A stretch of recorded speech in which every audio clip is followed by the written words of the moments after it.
আপনি সম্মানের সাথে বাংলাদেশে একটি অবাধ ও সুষ্ঠু নির্বাচন অনুষ্ঠানের আয়োজন করুন ডিসেম্বরের মধ্যে।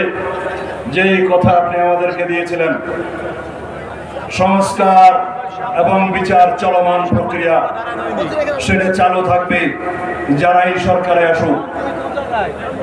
অনন্তকাল ধরে আপনি বিচার এবং সংস্কারের বাহানা দিয়ে বাংলাদেশের গণতন্ত্রকে আপনি কণ্ঠকাকীর্ণ করবেন না।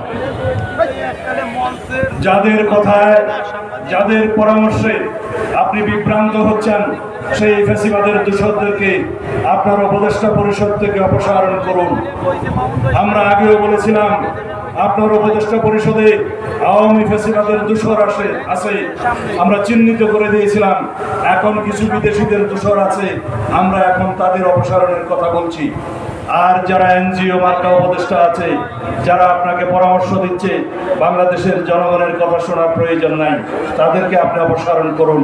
না হলে আপনি সসম্মানে বিদায় নিতে পারবেন কিনা আমি অন্তত সংশয় প্রকাশ করি। বাংলাদেশের ভবিষ্যৎ বিনির্মাণের জন্য দিয়ে একটি কথা বলি।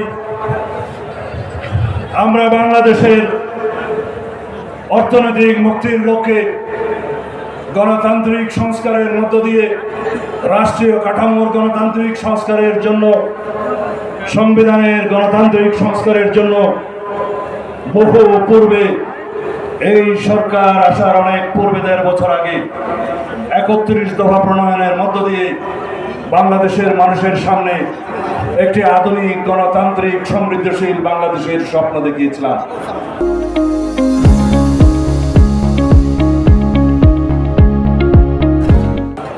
সেই স্বপ্ন বাস্তবায়নের জন্য আমাদেরকে ফ্যাসিবাদ বিরোধী আন্দোলন সংগ্রাম করতে হয়েছে, রাজপথে রক্ত দিতে হয়েছে। তারুণ্যের রক্তে ভেজা সেই রাজপথ, সেই বাংলাদেশ আমরা পেয়েছি। আমাদের জন্য উন্মুক্ত গণতন্ত্রের মাঠ এখন আছে। আমরা সেই ৩১ দফা বাস্তবায়নের মধ্য দিয়ে এদেশে সমৃদ্ধশালী গণতান্ত্রিক একটি মানবিক রাষ্ট্র প্রতিষ্ঠা করবো ইনশাআল্লাহ। সেই রাষ্ট্র প্রতিষ্ঠার জন্য এই তারুণ্যকে অ্যাম্বাসাডরের ভূমিকা পালন করতে হবে। কি আপনারা রাজি?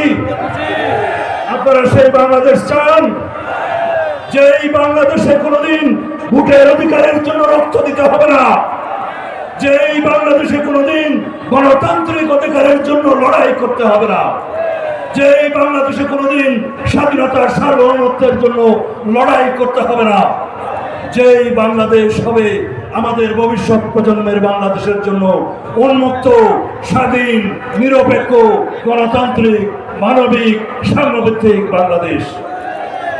সবাইকে সেই বাংলাদেশ প্রতিষ্ঠার জন্য অবিরাম সংগ্রামের মধ্য দিয়ে যেতে হবে। এই সংগ্রাম হবে উন্নয়নের সংগ্রাম, এই সংগ্রাম হবে উৎপাদনের সংগ্রাম, এই সংগ্রাম হবে গণতান্ত্রিক অধিকার প্রতিষ্ঠার নিরন্তর সংগ্রাম।